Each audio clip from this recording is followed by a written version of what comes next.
Bonjour, dans ce 7e épisode, nous poursuivons notre réflexion sur les causes macro-historiques de la passion de Patrice Emery Lumumba.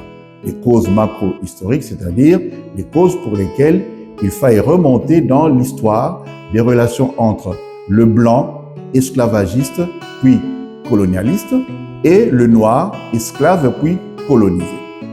Nous allons nous intéresser aujourd'hui à deux épisodes qui ont traduit clairement l'idéologie politique occidentale contre le noir et de façon particulière. Mais commençons par rappeler et adapter la thèse forte que nous avons déjà affirmée pour les deux autres causes, à savoir la philosophie et l'idéologie religieuse.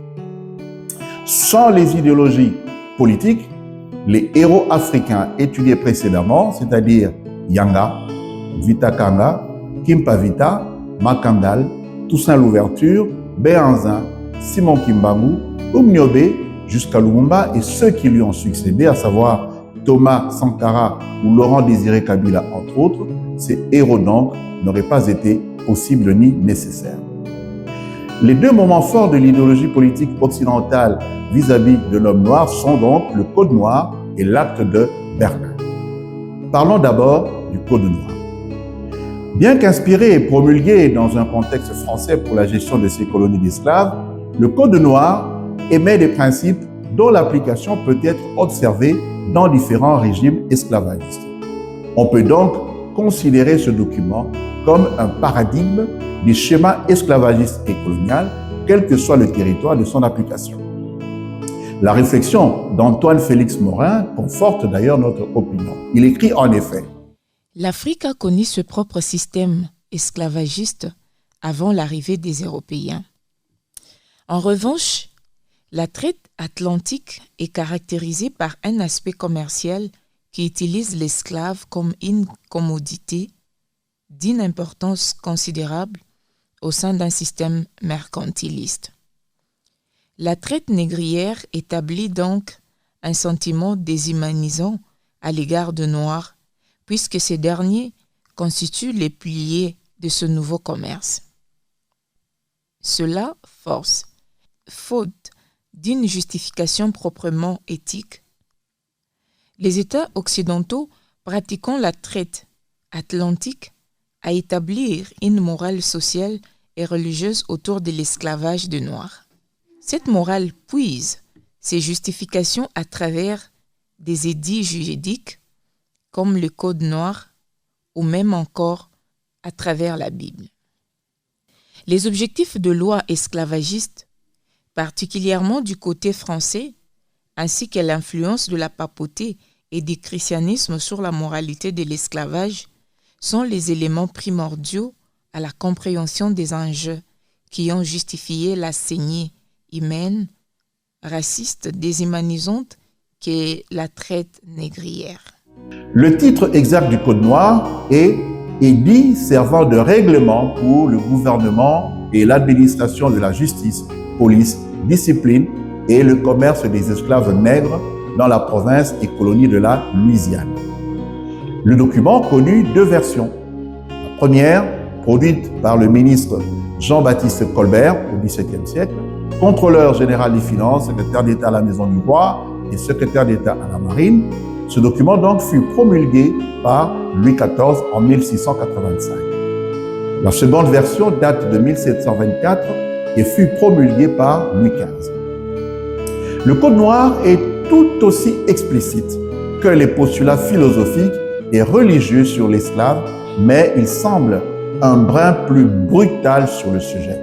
Son article 44 déclare sans ambages: voulons que les esclaves soient réputés meubles et comme tels qu'ils entrent dans la communauté, qu'il n'y ait pas de suite par hypothèque pour eux, qu'ils se partagent également entre les cohéritiers sans préciput et droit d'aînesse.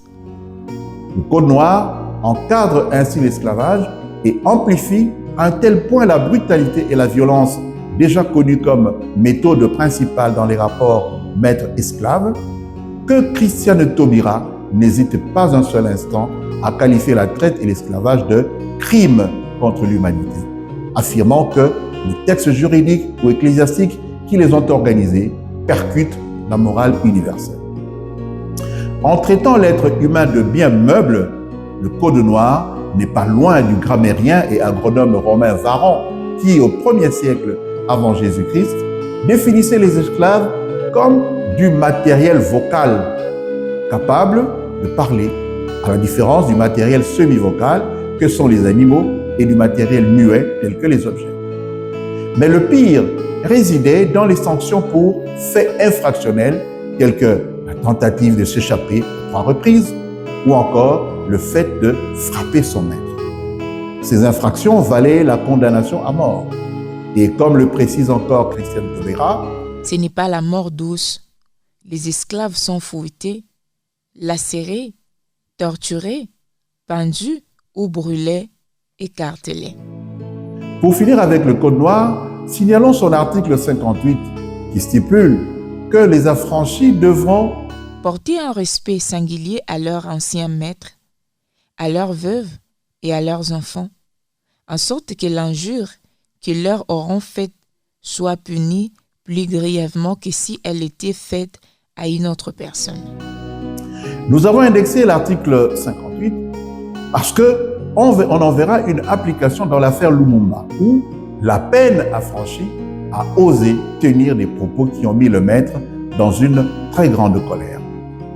Après cet épisode, le 30 juin 1960, il ne restait donc plus qu'à punir l'injure plus grièvement. Cette injure qu'avait proférée l'affranchi déloyal, c'est-à-dire Lumumba, ainsi que le prescrivait le Code. Ce prescrit trouvera son plein accomplissement le 17 janvier 1961 au bout d'une pénible et humiliante via crucis, c'est-à-dire chemin de la croix. Deuxièmement, l'acte de Berlin. La conférence de Berlin qui se tient du 15 novembre 1884 au 26 février 1885 résulte de la volonté et surtout de l'impérieuse nécessité de résoudre les problèmes apparus lors de l'occupation des terres africaines par différentes puissances européennes. Le traité de Tordesillas du 7 juin 1494, imposé par le pape Alexandre VI, avait réglé le problème des possessions territoriales dans les terres nouvellement conquises entre le Portugal et l'Espagne, seule puissance maritime alors et ayant des possessions outre-mer à l'époque. Le traité déterminait une ligne de partage suivant un méridien situé à l'ouest des îles du Cap-Vert. Les territoires situés à l'ouest appartenaient désormais à la couronne d'Espagne, incluant les nouvelles découvertes de Christophe Colomb, tandis que ceux situés à l'est, incluant l'Afrique et le Brésil, étaient dévolus au Portugal. Mais dès le milieu du XVIe siècle, de nouvelles puissances émergent, notamment l'Angleterre, les Pays-Bas et la France. Elles remettent en cause le traité, dont du reste elles n'étaient pas signataires. Avec l'expansion des explorations loin au-delà des côtes africaines, des enjeux et intérêts nouveaux se présentaient sur le continent, où d'importantes ressources venaient d'être découvertes, les richesses minières, le caoutchouc, etc., en plus des esclaves et de l'ivoire.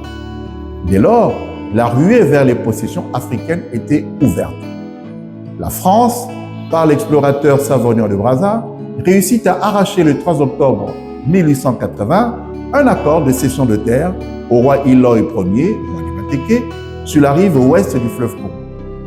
Léopold II de Belgique, qui a commencé à mettre en place une stratégie coloniale avec l'appui de l'explorateur Henry Morton Stanley, se voit récompensé par la signature d'accords entre ce dernier et des chefs sur l'autre rive, notamment avec Ngalema, neveu de Iloy, au mépris de l'accord de Savonian de Brazza. Mais il s'agit également d'une région que le Portugal revendiquait au regard de son ancienneté et de ses possessions dans l'ancien royaume Congo, notamment en Angola. Le Portugal signe ainsi le 26 février 1884 un traité avec l'Angleterre qui lui reconnaît des droits sur l'embouchure du fleuve Congo.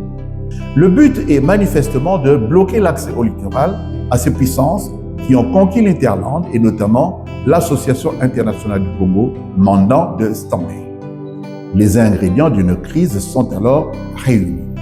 Car, ainsi que le déclare Julie Dandurine, à l'époque de la conférence, les explorations étaient déjà entrées dans une phase de concurrence active entre nations européennes. Au début des années 1880, les explorations coloniales céder progressivement la place aux colonnes militaires. Ainsi, à l'initiative du Portugal, soutenu par la Grande-Bretagne, Otto von Bismarck, chancelier d'Allemagne, convoque en 1884 à Berlin une conférence regroupant les représentants de 13 nations d'Europe ainsi que les États-Unis dans le but d'élaborer une politique commune sur le continent africain. Dans son préambule, les puissances signataires se disent en effet préoccupées des moyens d'accroître le bien-être moral et matériel des populations indigènes, mais aussi, en même temps, de régler, dans un esprit de bonne entente mutuelle, les conditions les plus favorables au développement du commerce et de la civilisation dans certaines régions de l'Afrique et assurer à tous les peuples les avantages de la libre navigation sur les deux principaux fleuves africains qui se déversent dans l'océan Atlantique, à savoir le Congo et le Niger. Désireux, d'autre part, de prévenir les malentendus et les contestations que pourraient soulever à l'avenir les prises de possession nouvelles sur les côtes de l'Afrique. Dans les faits, cependant, ces deux objectifs, c'est-à-dire assurer le bien-être des indigènes d'une part et d'autre part le développement du commerce et de la civilisation ainsi que la prise de nouvelles possessions sur le continent africain vont s'avérer difficiles à concilier. L'acte proclame à son article 6, prolongeant le préambule, que toutes les puissances exerçant des droits, des souverainetés ou une influence dans le dit territoire s'engagent à veiller à la conservation des populations indigènes et à l'amélioration de leurs conditions morales et matérielles d'existence et à concourir à la suppression de l'esclavage et surtout la traite de noirs. Et à l'article 9, la traite des esclaves étant interdite et les opérations qui, sur terre ou sur mer, fournissent des esclaves à la traite devant être également considérées comme interdites. Les puissances qui exercent ou qui exerceront de droits de souveraineté ou une influence dans les territoires formant les bassins conventionnels du Congo déclarent que ces territoires ne pourront servir ni de marché ni de voies de transit pour la traite des esclaves, de quelque race que ce soit. Chacune des puissances s'y engage à employer tout le moyen en son pouvoir pour mettre fin à ce commerce et pour punir ceux qui s'en occupent. En fait, comme l'écrit Christine Gémeaux, ils vont instaurer le travail forcé, notamment pour la construction de routes et de ports et un travail non rémunéré. La rhétorique humaniste est celle-là même qui sert d'alibi à l'activité colonialiste commencée peu avant Berlin. Léopold II en était devenu le grand champion, maintenant le même discours tout au long du cheminement de son projet à travers les rencontres qu'il convoque et les organisations qu'il crée. La conférence géographique de Bruxelles, du 10 au 19 septembre 1876, convoquée en vue d'envoyer des expéditions au Congo dans le but d'y abolir la traite des Noirs que continuaient de pratiquer les Arabes et d'ouvrir à la civilisation la seule partie du globe où elle n'est point encore pénétrée, percer les ténèbres qui enveloppent des populations entières. L'Association internationale africaine AIA qui en résulte, puis le Comité d'études pour le Haut-Congo en 1878, lequel donnera naissance en 1879 à l'Association internationale du Congo AIC, profère le même discours humaniste. De telle sorte qu'à la fin de la conférence de Berlin, l'acte ayant été signé et Léopold II s'étant vu octroyer le vaste territoire qui deviendra l'État indépendant du Congo puis le Congo belge, le quotidien L'Indépendance belge, un des journaux belges les plus lus dans le pays et ayant une large audience internationale, put écrire le 2 mars 1885. C'est sur cet immense et distant territoire qu'ont opéré les représentants de l'Europe. À moins de 3 mois, ils l'ont doté d'une constitution commerciale et jusqu'à un certain point politique. Ils ont pourvu à son avenir, ils y ont décrété la civilisation, ils lui ont donné tout ce qu'il faut pour devenir avec le temps une autre Amérique, une Amérique noire. Les indigènes, livrés jusqu'ici à toutes les entreprises des trafiquants d'esclaves, sont assurés pour l'avenir de leur habeas corpus. Leurs protecteurs européens sont là, engagés d'honneur et décidés à tenir à distance le bête de proie humaine. Plus de servitude à craindre, au contraire, la liberté morale, elle-même garantie à ce malheureux. La faculté d'exercer leur naïve religion comme ils l'entendent, et avec cela, la faculté, l'occasion de s'instruire, de s'enrichir, de s'élever au niveau du peuple le plus éclairé de l'univers. Christine Gémeaux, au contraire, souligne la perspective racialiste de l'acte de Berlin. Le synopsis de la conférence le démontre, selon elle. Ainsi, le 20 novembre, soit 5 jours après l'ouverture des travaux, Henry Morton Stanley, l'un des 4 conseillers techniques de la conférence, affirme n'avoir jamais rencontré les traces de civilisation du lac Victoria jusqu'à l'Atlantique après 4 années d'exploration au Congo. Pourtant, à la même époque, les royaumes et empires prospèrent déjà dans cet espace. Ce déni de civilisation signifie que ces peuples devaient être soumis à une entreprise de civilisation à l'occidentale, la seule qui valait la peine d'être qualifiée de civilisation. Cette opinion fait office de paradigme à l'époque et on en entendra l'écho jusque dans le discours de Jules Ferry du 28 juillet 1885. Jules Ferry était ancien maire et député de Paris, ancien président du Conseil des ministres de la France et connu pour avoir proposé une loi sur la laïcisation de l'enseignement public, autrement dit, qui visait à en écarter les religieux.